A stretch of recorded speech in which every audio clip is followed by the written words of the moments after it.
welcome. Thank you for being here. My screen says CLA Marketing, but I'm Brian Wallace from Coin Laundry Association, and I'll be the moderator for the next hour or so. This is proven to be a very popular topic. I think this is about as many pre-registrations as I've seen in a while, so that's great. That means that we're dialed in on what you're interested in. And this is another month where we have our webinar topic mirroring our Planet Laundry cover story. So I think that's nice to be able to kind of reinforce that. And our panelists here this morning, this afternoon, who I'll introduce in a moment, contributed to that story kindly. So we'll push our luck and tap further into their expertise as we go. So you've discovered at this point that we're using the GoToWebinar interface. And so you've got a control panel there in the upper right-hand part of your screen. At least that's where it starts out, and you can adjust some of those controls. We've got so many people that we do have you on mute, but you will see a interface there called questions, and you can use that box to type in your questions along the way, and those will kind of come to me, and I can sort of triage and direct those questions as we go along. So I think everybody would agree it's more interesting if we're getting questions from you, and particularly as you start to meet our panelists, I'm sure more questions will come to mind. This whole program is being recorded, so you're certainly welcome to take notes, but just know that everyone will get a copy of the video presentation automatically, so nothing you need to do on your end. That'll just come to you. So, recording, go to meeting, ask your questions. I think that's the main housekeeping that we want to work our way through. So, as I said, we're very fortunate to have Brian, Kevin, and Casey with us, fellow members who are volunteering their time and expertise to share what they've learned here. I'm not going to put anyone on the spot, but I'm seeing about 60, 65 years of experience, maybe 70 in the industry, and that's before we add my time. But I'm going to stay out of the way and let the group here really share what they've learned. So I guess I'll go. For no other reason, I'll go in order in which I've met these gentlemen over the years. So that puts Kevin at the top of my list. And Kevin, would you just sort of give us a quick business bio, your time in the industry, number of stores? I think you're all unattended at your operation, but if you just give us a quick introduction, we'll go through all three of you, and then we'll get into some of the specific questions. So Kevin, why don't you kick us off and tell us a little bit about what you're up to in the laundry business. Thank you, Brian. I know we do go back a ways. We're up in Massachusetts. We operate 9 unattended stores. We've been in business between my dad and me. My dad started our company for 54 years. Now, sometimes I hesitate to tell people that it's been 54 years because we're still trying to figure some things out. Yeah. The important thing is we're still trying. And so that's what keeps me busy. At one point we had 12 stores, but now 9 is enough. And we run them unattended. That's why we're all here. I prefer to call them self-service. Unattended is something that we aren't.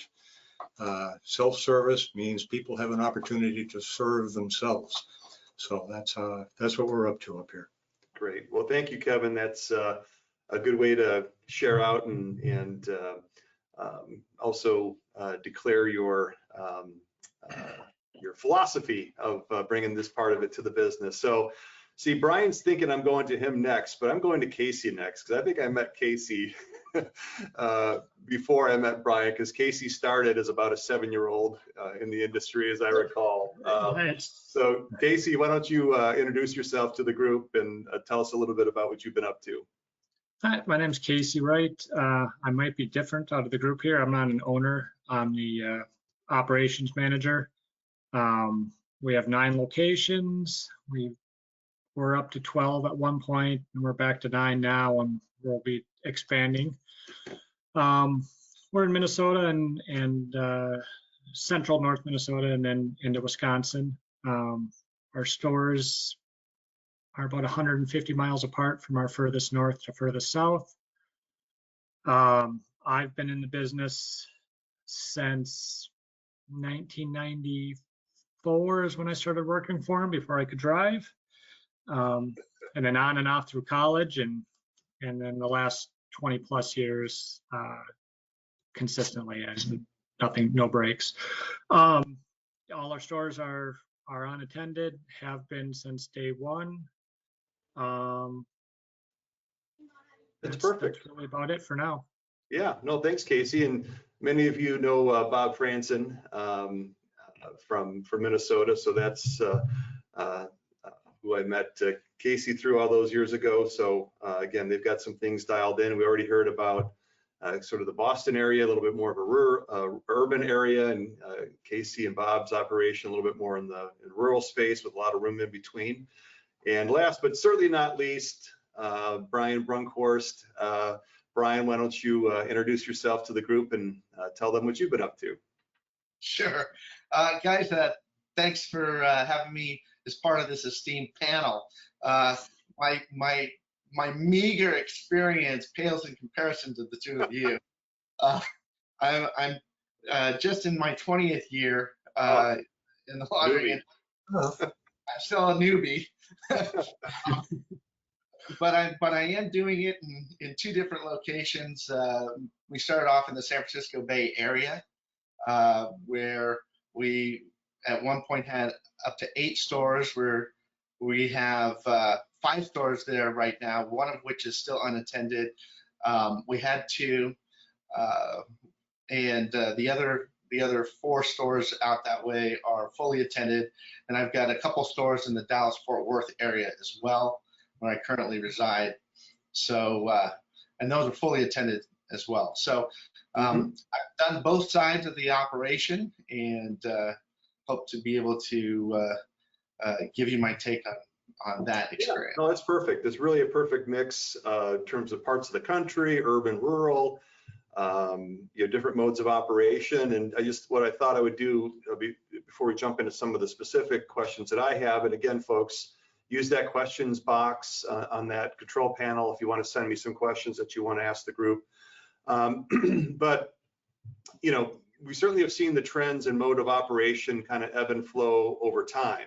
And we certainly survey this question every year. And, most recently, over the last, say, 4 or 5 years, it's been sort of, 40 to 50%, fully attended.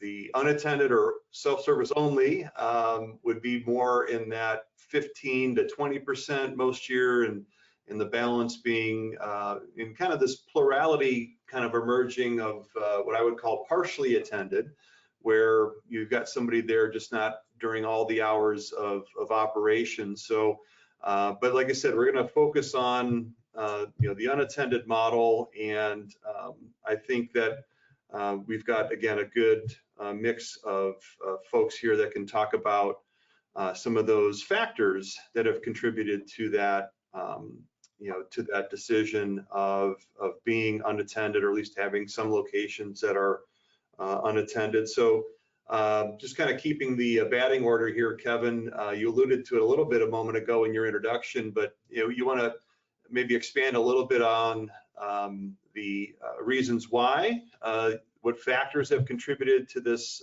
unattended model being a good fit for your company. And I think that'll help us understand a little bit more about why you've chosen that mode of operation. Sure. Well, as I mentioned, my dad started our company, and he was the one who decided to start with his first store completely unattended, and he made it work for his second, third, and by the time I joined him, getting out of college in the early 70s, he was working on his 6th store. Mm-hmm. He had already done it the other way. He managed a chain of 14 full service, they call them launder centers out here, and they had the works, fully attended, of course, and wash, dry, and fold, and they even had coin-operated dry cleaning. Oh boy, yeah. And you could do a load of dry cleaning for $2.50 for 10 quarters, I believe. So And the perk fumes were free, right, back then? they were one of my jobs early on to be a night manager there. But getting back to it, I joined my dad getting out of college, and we built it up from 6 to 10 stores, and have never run a store other than unattended. Only way I know how to run them. I'm told there are other ways, but I'm not sure what they are. Well, again, that makes you perfect for today's conversation. Well, Casey, maybe you can share a little bit about the philosophy that Bob brought to this and that you've executed for so many years. Some of those factors that have kept you unattended for all these years. Yeah, so we might be a little bit different. We're in a pretty small towns. Most of our stores, the cities are 10,000 people. One location has about 25,000 people in the town. Most of them we don't have, the towns are small enough, we also don't have competition. Not that I think that would necessarily sway us either way, but that's just a side note. So a lot of what dictated it was just in the beginning was just pretty much the lack of sales. I mean, there's not enough sales in a small town to justify having someone there all the time. We used to be open 24 hours a day. We're kind of open 6 a.m. to 10 p.m. And you can go there and you can kind of see ebbs and flows of when the busy time is. It just financially doesn't make sense to have someone be there all the time. So that's pretty much what dictated the initial decision, and we've just stuck with it. Well, and I think, Brian, the notion of whether or not a store or a location can afford an attendant, in so many words, I think, if I'm guessing, that informed or has informed your philosophy in terms of which locations are fully attended and which are not. So why don't you tell us a little bit about your unattended versus attended philosophy? Yeah, absolutely. So I mean, for me, just like you guys, right? I kind of figured it out by rules of thumb. Size is certainly a factor. If your store is less than a couple thousand square feet, it's not going to get as dirty, and there's not as much to clean as a giant store. If you're not doing very many turns per day, the machines aren't being used very much, there's less cleaning, therefore less time needs to be spent doing that. But I mean, when it all boils down to it, it boils down to what can you afford, and laundromats that aren't making enough money just can't afford the payroll, especially as we know, I mean, payroll's going up. Everybody wants $15 an hour, so my rule is that if your laundry is making $15,000 gross a month or less, probably should be unattended. You don't really have enough volume there to afford even a part-time attendant.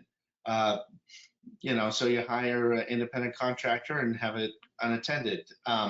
If you're between 15 and say 25,000, maybe partly attended, and anything over 25, look, that store's busy enough. Machines are getting dirty. Cleanliness is important. So, maybe that's when you go fully attended. Yeah, no, that makes a lot of sense. And I'm going to mention to Robert and Chris in the question box to see your questions, and I'll work those in as we go. So thank you for that. Kevin, there's 2 presentations of many that you've given to the group over the years that jump out in my mind. One was you helped us consider this crazy notion of using computers as a way of managing the laundromat. I think that was in '95.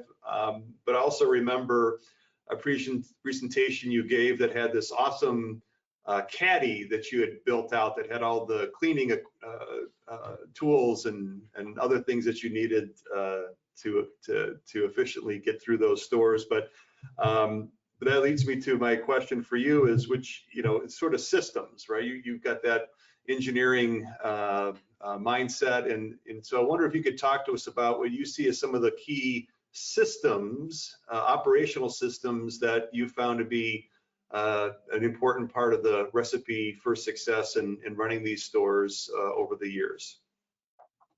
Are you talking about tech systems, Brian, or?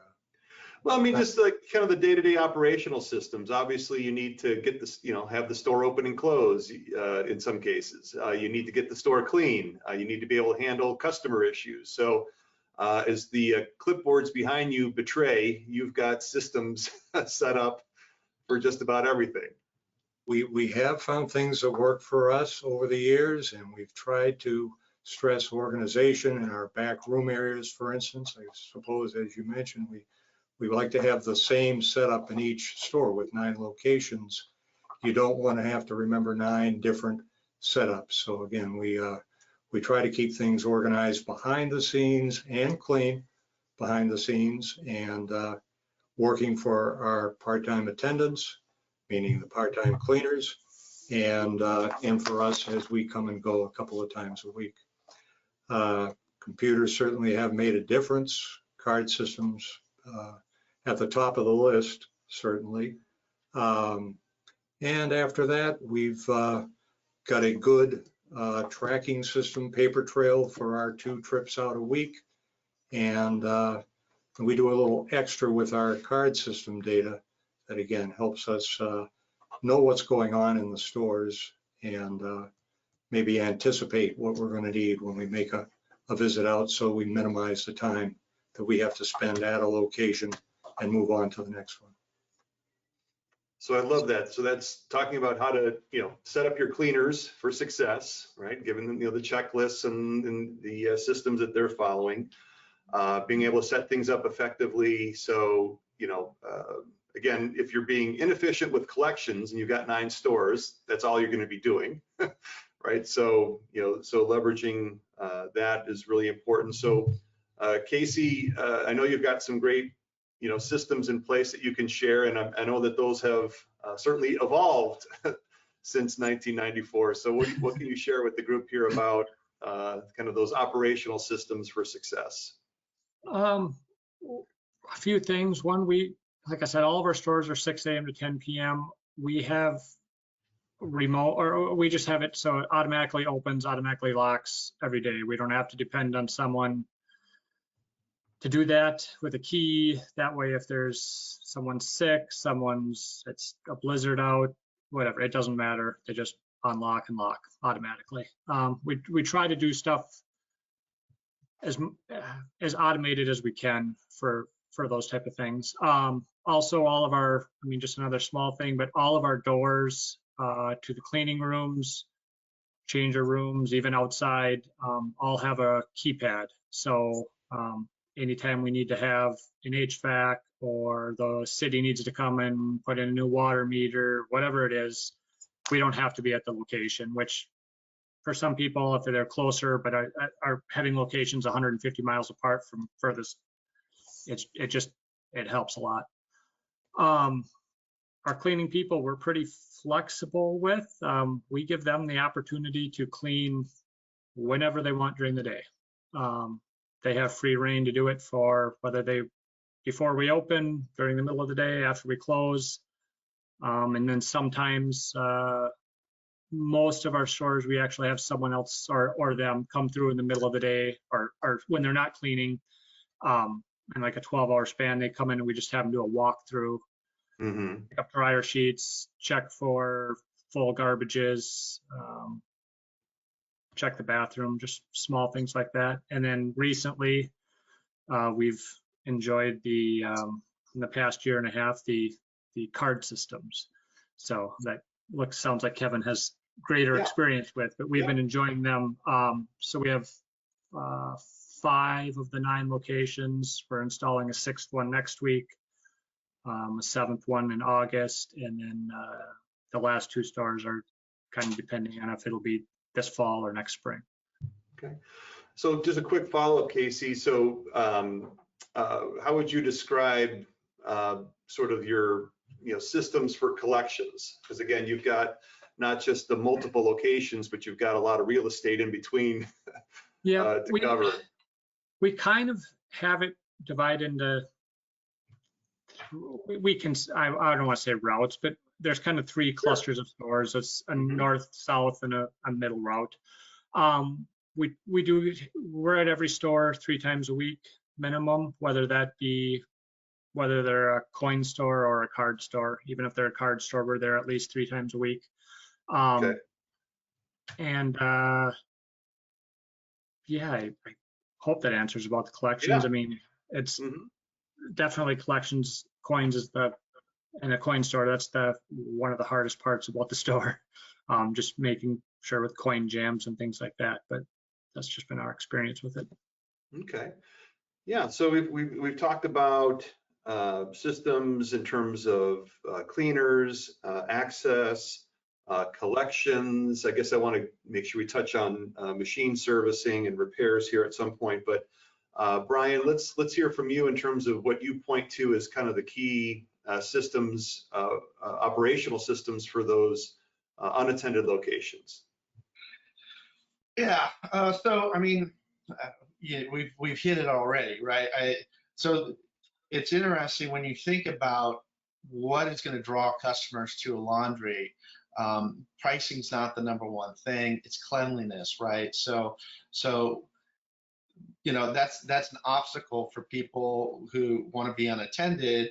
Is how do we maintain quality of and cleanliness in the store? So being unattended, you've got to make sure that your independent contractor, whoever's going to be cleaning the store, is there enough. Most of the time for us, once a day, or maybe, as you said, Casey, one time during the day, and then pick another time to just come through quickly, right? And that's worked for us. I think it's important too to note that, in some states they can be really sticklers on, are they employees or independent contractors? So you got to make sure you follow the rules for your particular location. In most places, as long as they supply their own equipment to clean, they have their own business license to operate as a business within that area. And they're not on any particular hard schedule as far as what time they come in and go. Those are usually good enough to be able to pass that test. Opening and closing, it's automatic door locks. You can't leave it up to somebody to do it. And then maintenance. Thank goodness for technology, right? I mean, the machines tell us now when there's a problem. Most of the time, they'll tell us what the problem is. So when we do go, or when we send somebody to go, they pretty much know what they need to have with them. So that helps as well. Yeah, no, I think so. And in the meantime here, our questions have populated here. So I'm going to start to work some of those in. I think you just more or less answered this, but Robert's first question was for you, Brian, about collecting stores when you're not near, maybe a couple thousand miles away. So without giving us anything proprietary that would impact security, you want to give us a general sense of, because again, you've got the same thing that Casey has, right? 150 miles away, 1,000 miles away. The point is you're far away. So what would you share with Robert here on the line about how to deal with the collections when you're not anywhere nearby? Sure, right. I mean, so guess what? If machines fill up with coins, they stop working, right? This is the age-old problem. Right. Having the ability to have other payment options other than just coins is really important. because you don't want to let your machines go down. Even if they get full, they'd still be able to operate. But you got to have somebody who can step in and collect for you if you're not going to be the person to do it. A mentor of mine once told me, if you don't have time, you need a team. And that's very true, right? So having a team gives you back your time. And for me, that allows me to make 2 to 3 trips a month to California to problem solve, essentially. Yes, I run around to all the stores. I will collect money, process it, and get it in the bank. But also, my purpose when I'm in town is really to meet with the team, make sure the team's working properly, address any concerns that they have, so that they can do their jobs better. And Right. And that's how you scale. Mm-hmm. Yeah, and Brian, just another quick follow-up from the group here. Ray was trying to follow your breakdown earlier about how much sales volume per month, sort of is your trigger. And so he was asking if that was 15,000 or less per month to kind of trigger the unattended, at least in your experience. Yeah, I mean, it's not a hard and fast rule, right? I mean, it really depends. In Texas, the minimum wage is still $7 an hour, I believe. Not that you can hire somebody for $7 an hour. Right. So you might be able to get away with, going unattended for less gross income there than you could in downtown New York City, where if you're not paying somebody $20 an hour, they're not going to show up. Mm-hmm. But that being said, usually the idea is that if you are around 15,000 or less, you really don't have enough cash flow after you consider the rent and the utilities, and we all know utilities have gone crazy. You just don't have enough left to have a reasonable rate of return on your investment if you're spending a lot of money on staffing. Okay. So yeah, that's I think that's right on for that question. And Casey, a couple questions for you have popped up, and then I've got a question for Kevin on customer service after that. But Casey, when you talk about your cleaners earlier, are you talking about, in your case, full-time employees or independent contractors, or a combination of both? All our cleaners are employees. So Okay. we have, they're all part-time employees. We have roughly 27 part-time employees. We've just done that since the beginning. We haven't ever had an independent contractor come in and clean. Okay. So we take another care. question that came up, because I think you were the one that mentioned the auto locks for opening and closing. So there's a question here from Robert and from Marissa about just how you deal with people that are staying after closing time, or people that have clothes left in the store, and I'll get to Kevin here in a moment asking about refunds and some of that sort of stuff. But what's your general approach on dealing with some of those issues that might come from the auto closing more often than the auto opening? Yep. So every location, there's a very large sign near the door, the exit. Every store has 2 doors, one in swinging, one out swinging. We kind of think of it as entrance and exit, but at any rate, so at 10 o'clock, the in swinging door opened or locks at night. 10 o'clock at night it locks and it doesn't open. The out swinging door to get out to the parking lot has a motion sensor, and then we always try to have a backup. We have a backup button in case the motion sensor doesn't work. That allows them to leave after 10 o'clock.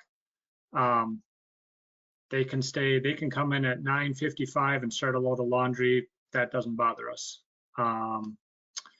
We have lights, all of our interior lights, and all of our interior lights stay on 24 hours a day. That way police can drive by if they see someone there at 3 in the morning. Now, granted, we're at usually smaller towns, communities, so the police usually know after a little while, like, hey, if this is a cleaning person, they're usually there, 3 in the morning or something, but that's how we deal with that.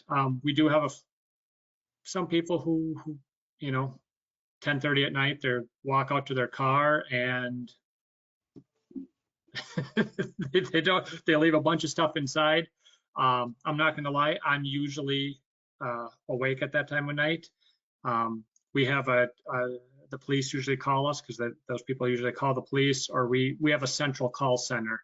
That's a huge aspect for us, especially when we went to, I think we did that when we had 6 stores and larger. We'd have a call center they take calls 24 hours a day. And if someone has clothes, we have a one-time code that we can program into the doors. That way, if someone has clothes, the call center can call us, gives the customer's name, I call them. This is a one-time code, it'll get you in the front door. And then after that time, the code isn't useful anymore. So we can either program the same one or another one. Well, that's great. That's where I was getting at, and that leads me back to Kevin and Elizabeth. I'll get to your question, a couple of the other ones here in a moment. So Kevin, in terms of customer service, someone has a problem or an issue in the store, how do they communicate with you and your company, and how do you remedy customer issues as they come up? Okay. Well, we always have someone on call, and if a customer is out there, has a problem, whether it's they need to rewash or dry or whatever, there's our phone number to our office, and if we don't pick up at the office, rings through to a 24-hour, 7-day-a-week live answering service. It's not a machine, it's a person, and then they write up the description of the problem, and then they'll text that out to a group of us, and whoever is designated as on call for that day and time will return the call and talk to the customer and see what needs to be done. Card systems, of course, have made such a difference. Years ago, with coins, we'd get to the point perhaps where we'd have to tell the customer, well, there's nothing, I can't get you a refund right now. But card systems have changed that. So now we can do on-the-spot refunds, and they'll say, well, what am I going to do? We'll say, well, we'll put the money right back on your card, and you can just use the machine next to the one that had a problem. And that 9 times out of 10 takes care of it. If all of those calls, by the way, that come through to our answering service, they're emailed to us, and in our system, we can export the various emails to a spreadsheet, and they are all archived, and we keep track of them. Sometimes if we can't reach a customer once they've called in, we can follow up the next day or so, and we make sure that each message or each customer call is addressed one way or the other. Mm-hmm. Our rule is to get back to customers within 5 minutes, and I have to admit we don't always do that, but that's our goal. And that lets the customer know there's someone there, they don't worry about it. It really makes a difference, I think, to do a little more than they expect. And then they'll say, well, I didn't have had a problem, but it was well taken care of, and they don't hesitate to come back the next time they have to do their laundry. Yeah, and Kevin, maybe I can follow up because you talked about you tracking issues and cataloging those issues. I imagine that helps inform your repair and maintenance plan. I don't know if you kind of reset that on a weekly basis or day to day or monthly, or can you tell us a little bit about kind of what system you've got in place for making sure that those repairs and maintenance issues are being addressed? Because obviously you're tracking the feedback from customers, but obviously you're also stopping in the store and identifying issues that need to be repaired. Sure. Well, I think as Brian mentioned, machines are a lot smarter these days than they used to be, and they're a lot more reliable. So that's good. That really, really helps us. We can pretty much count on going into a store and seeing 98% of the machines running. So for the 2% that aren't, sometimes it comes from a customer who was called in and spoken to the answering service, and I said that goes through, and we have a way of flagging that.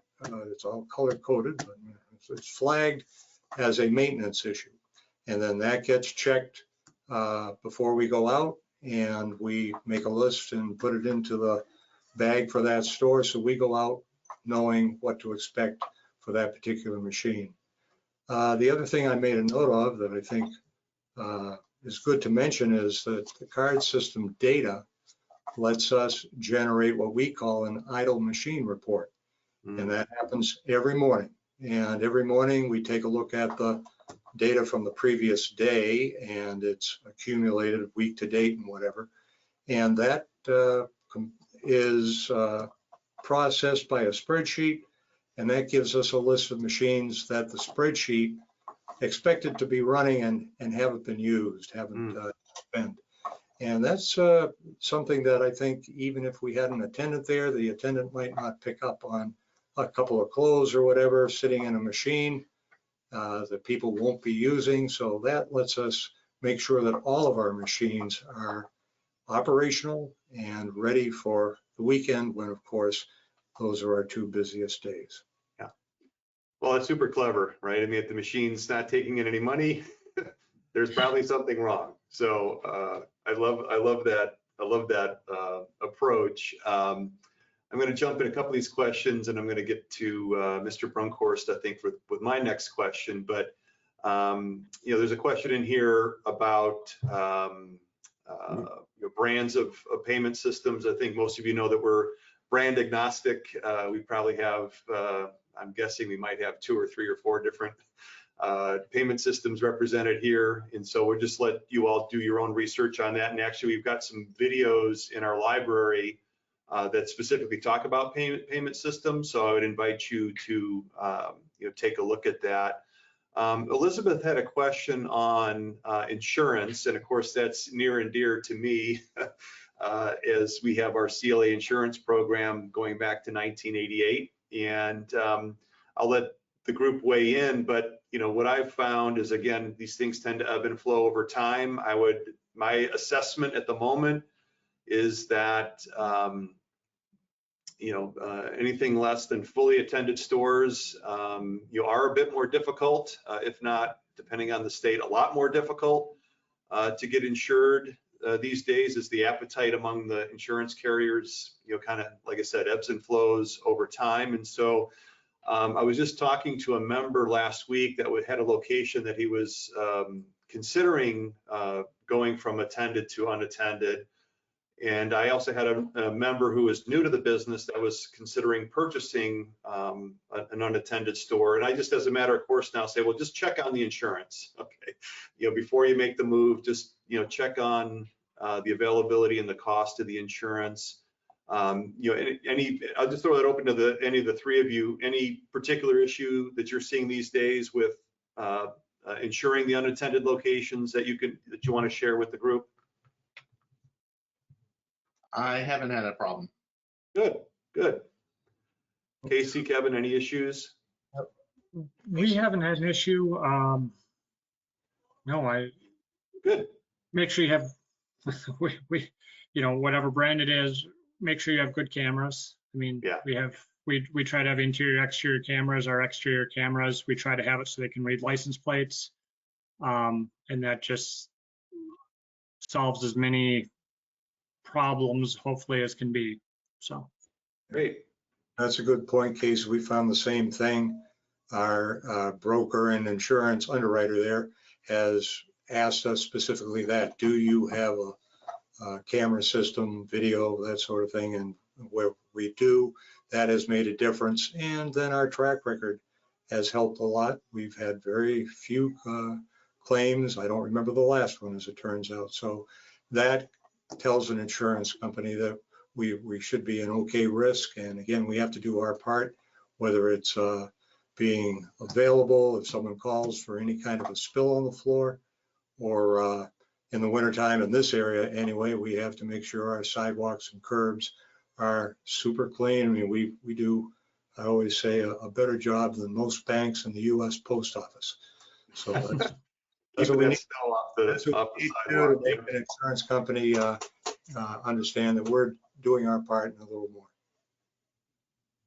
Yeah, no, that's great. Well, Brian, I was going to kind of follow up because again, you guys are kind of anticipating my list here in terms of the systems that need to work well: opening, closing, customer service, collections, cleanings, repair and maintenance, and then I had security next, which both Casey and Kevin alluded to. So tell us a little bit how you handle security, particularly at your unattended locations, in terms of cameras and other measures you might have in place to perhaps compensate for the fact that you may not have somebody there all the time. Yeah, for sure. So where cleanliness might be the most important factor for people visiting a coin laundry, security is certainly in probably the top three. And so, this is the challenge, right? If you don't have an attendant there to make them feel safe, then having plenty of cameras inside the store is important, inside, and as Casey was saying, outside too. We put 4K cameras in the store and outside. Many times something might happen within the center and police are asking us for our video because our video is good. So license plate readers and stuff, definitely. There's software that you can get that if you have a good camera, you can run some software on your computer system to pick up the license plates. That's all free. Open API type stuff. The other thing too, though, is, and getting back to what Kevin was saying, as far as with customers, the other thing that makes them feel safe is you've got that 24-hour answering service. We do as well. But one thing that we've also started doing is we've put in video doorbells in each one of our stores as well. Change machine. So if somebody has a problem, instead of actually having to pick up a phone, go through a menu, they can just hit the doorbell and get somebody, boom, right now. And people like that. We've been getting a lot of very positive response for that. You can have that two-way conversation. If it becomes more than what you can really do just with a quick conversation, then we give them the number and a direct line number that'll bypass the phone tree type thing, and then we can carry on that conversation on a more traditional phone line. Security, that's the main stuff. A good alarm system that's monitored 24/7. The systems that we use automatically, based on schedule, disarm for certain sections of the store, but for all the secure type stuff like change machines and back rooms, they stay armed, and unless we're there collecting. Oh, that's great. And I'm just looking at the questions here, and it looks like the sort of the Ring doorbell type thing has become a more common thing. Certainly the high quality cameras. I can remember early on when a lot of our members were adopting cameras. I had someone in law enforcement joke with me saying, well, you've got motion detectors. You may call them video cameras, but at that point it was so grainy, but now, like you said, the 4K stuff is readily available. Just even the inexpensive stuff has a really good clarity to it. So I think again, the theme that's emerging here is a lot of this technology is helping achieve these operational goals, right? Whether it's the call service, the payment system, the video cameras, those are things. And then you said the machines themselves, with the onboard diagnostics and just the greater reliability and uptime. These are all things that are making it possible to be successful operating under this model. I had a question that came up in here that I wanted to just throw open to any of the three of you, or all three of you, if you want to weigh in. Is on the question of 24-hour. That comes up a lot. So would each of you just share your thoughts. Maybe start with you, Brian, just on your philosophy, 24-hour, not 24-hour. It depends. What's your 24-hour philosophy? Not opposed to 24 hours. In fact, of the 2 unattended laundries we've had, one of them was 24 hours. It was in a downtown area where there's lots of foot traffic throughout the entire night, in the same center as a donut shop, and you know how people like to eat their donuts. So, it was a perfect place, plenty of police presence in that area, and fairly safe. So, again, if your store is in a really rough neighborhood, maybe that's not such a good idea. And the other thing too is, you'd have to also consider there might be, if you're 24 hours and unattended, there might be some insurance concerns about that. I've heard that sometimes some insurance companies won't insure a store that's open 24 hours, especially if it's not unattended. But we were okay. We didn't have a problem with our insurance, and that worked out really well for us. Our other store, we close at 10 o'clock and open at 6 a.m. in the morning. And, so I'm okay with 24 hours. And, providing that the location is the right location. Okay. Kevin, your thoughts on 24 hours? Are you doing it? You haven't done it? What's your outlook on 24-hour? Well, we never have, Brian. We've always been 5 a.m. to midnight, although I've been tempted. Sometimes we've had over the years anyway, problems with door strikes and that sort of thing. And I said, boy, the time we're spending to repair those and that sort of thing, we could save if we just went 24 hours. But I think Brian's comment about the insurance considerations, that's valid. And after that, it's just been what we've always been used to. And as Casey mentioned, I think, and other contributors to the article mentioned, if someone is in where we close at midnight, if someone's in there at midnight, they can stay until they finish up. And that could be 1:30 in the morning. So we're maybe closer to 24 hours than, than our operating hours would suggest, but still, I think for us, it's been working, and 19 hours a day is fine. If I'm the one on call, I don't want to get a call at 3 a.m. Right, when it's your day, yeah. I don't want the other person to do that either, so we give everyone a break for those few hours, and then we go at it again first thing the next morning. Yeah, and the only thing I'd add to the 24-hour, and I think Casey, you said you guys are closing pretty consistently. Is it at 10 o'clock? Yep. Yeah. So what I've just picked up from our members over time is, some hours kind of leading kind of toward where Kevin is, where 24 hours can be great for a number of reasons. Like Brian was saying, if there's a lot of shift workers and it's just a busy area, 24 hours, and that's great. What I found with a lot of our members is just seeing a difference being open on kind of those shoulder hours, being able to go from, last wash at 9 or 9:30 to, 11:30 or 11 p.m. So those late hours, and then rather than, the 7 in the morning, picking up that traffic that wants to be there at 5 or 5:30 in the morning. So again, each store is going to kind of dictate what their preferences are in order to, be able to do that. So, I'm keeping an eye on the questions here. I think we've covered a lot of, not most of them. I guess Marissa just asking specifically about kind of snow removal and spill cleanup. It sounds to me like you, for Kevin and Casey, that are the ones dealing with that more often. It just kind of part of your approach with your cleaning team, right? Where they, they're either being alerted to a spill issue or they're checking in frequently enough, and the same thing with snow removal. Anything that Kevin or Casey you would add to that in terms of dealing with spills and or keeping the snow cleared off the sidewalks in the parking lot?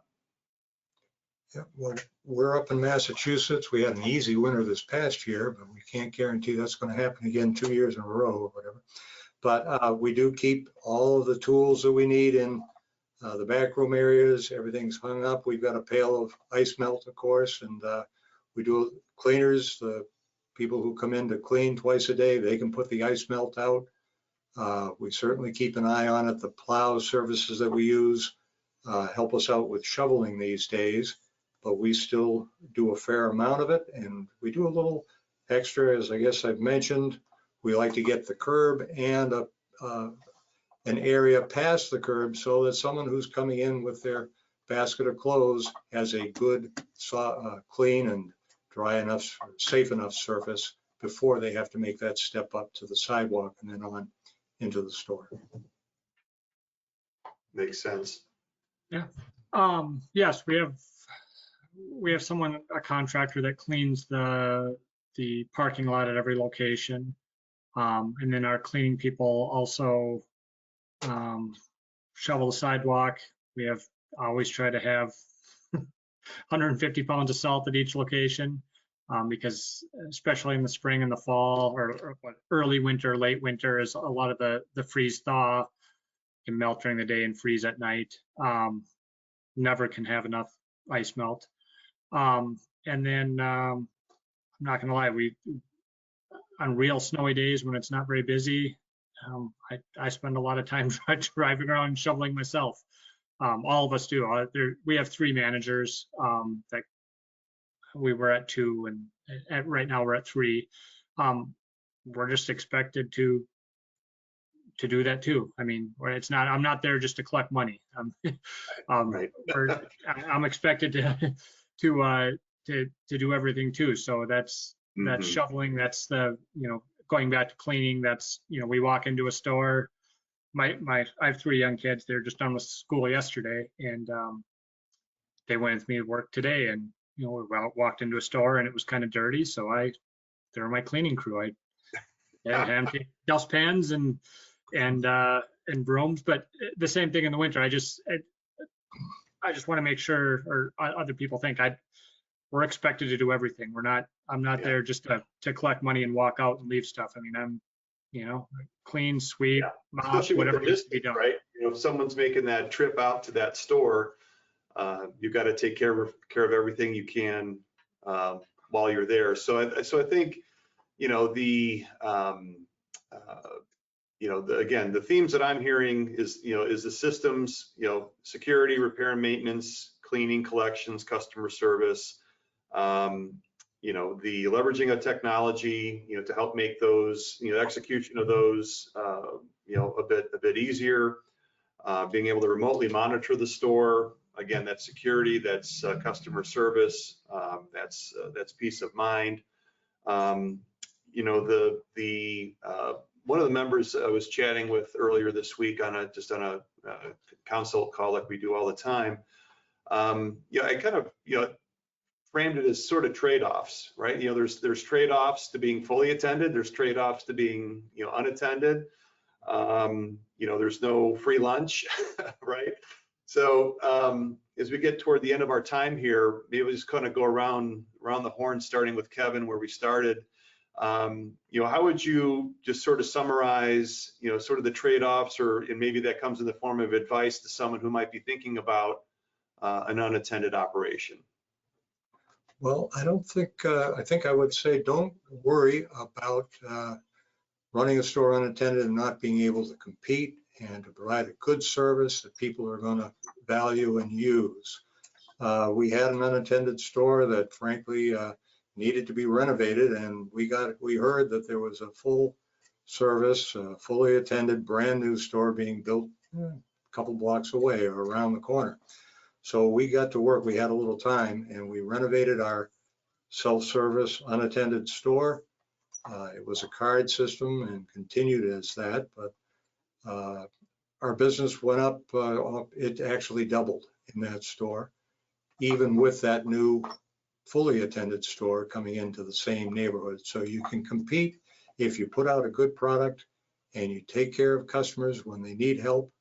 And that's pretty much been our formula, and it's nice to hear customers when you go in say they thank us for running a nice place, and they appreciate that it's clean and that the machines are running, and that's the bottom line. Yeah, no, well said, well said. Casey, what advice would you give to someone thinking about taking this on an unattended basis? Boy, very much what Kevin said. Cleanliness and take care of the customers. Upkeep, upkeep's a big one. And we like to go in there. I like to go there and visit with customers. We're not just there in and out, collecting money. I mean, go there at different times of the day, different days of the week, chat with customers. Card systems, I think, have certainly made it easier for us. Being in small towns, we have sometimes initial pushback, resistance to change, but stay on top of it. Don't keep updating the business. Just keep updating the store. Yeah, those fundamentals don't change a whole lot. Brian, anything that you want to add if you're counseling someone who's thinking about going unattended with a location, whether it's their first one or adding a store to the mix that might be better fit as unattended? Sure. One thing that we haven't really talked much about is competition in the area, right? And especially like if you're in a major metropolitan area, there can be a lot of competition. Think of Los Angeles as an example, where within a square mile you might have 20 laundromats. I mean, they're like on top of each other. So what will distinguish you between your competition? And it's not just about how much your store is grossing, although that's, as I told you before, that's a major consideration to whether you can afford a fully attended or partly attended versus unattended. But also what we're seeing is as staffing costs go up, in order to maintain your margins of a fully attended or even partially attended laundry, your pricing has to increase. Right. And so if you're unattended, you're not under the same considerations and restrictions that would be for a store operator who is fully attended or even partially attended. So oftentimes what we're seeing is that for the fully attended stores, especially in these major markets, their pricing has to go up significantly as wages increase. But for the unattended stores, they can keep their pricing lower. And so there becomes a disparity, a larger separation between the vend pricing for the unattended stores versus the attended stores. And that leaves an opportunity for somebody that, if they're kind of like, I'm not sure which way to go, you don't have to do as much business to still have the same kind of profit potential in an unattended store as a fully attended store if your expenses are so much less. And that's a consideration that we haven't really talked about, but certainly something to keep in the back of your mind as you're making that determination of, do I go fully attended, partially attended, or unattended? Yeah, no, I love that. It's a great way to sum it up. And so I want to thank all three of you for your generous time and expertise. You really made this easy to have just a free-flowing conversation about all this. We just love doing this each and every month. And I just wanted to quickly talk about a couple other opportunities we have coming up. We have another opportunity this month on June 28th for our Women's Laundry Network for a lunch and learn. So go on the website and see about that. What I'll add to this is next week on Tuesday, I'm doing my monthly new investor webinar. So any of you joined us as new investors, we do a full live Q&A for new investors. Next month's topic is team building, dealing with employees and putting your team together. So feel free to go on and register for that. Yes, the question came up. This was recorded, so any of you that have registered will get a copy of this presentation as a reference. And again, a lot of good information here. Connect Live, we're doing live events. I mentioned to the guys earlier, we just did a live event in New York City last night. In Hoboken later this month, we have a Connect Live event. Worth noting that that's going to be preceded by a Laundry Cares Free Laundry Day event at a nearby location. So you have an opportunity to give back, get exposed to our Free Laundry Day program through Laundry Cares, but also have a nice meetup with local operators. And you see some of the other dates and destinations later this year. Many of you, actually quite a few of you, showed up at our first Wash Dry Fold conference in November. We're just put that on the board for later this year with the show dates on the 5th and 6th and a reception on the evening of the 4th in Nashville. So you're getting a preview of that. Registration will be opening for that in about a week or two. So keep that in mind. Always resources available coming through the association to help you along the way. And so with that, right here, about a minute late, we'll wrap this up. And again, thanks to all of you for joining, for participating, for your questions. And again, thank you to Brian and Casey and Kevin. And as always, we're here when you need us. Give us a call anytime at the association. We're here to help, and we'll see you next time. Thanks, everyone.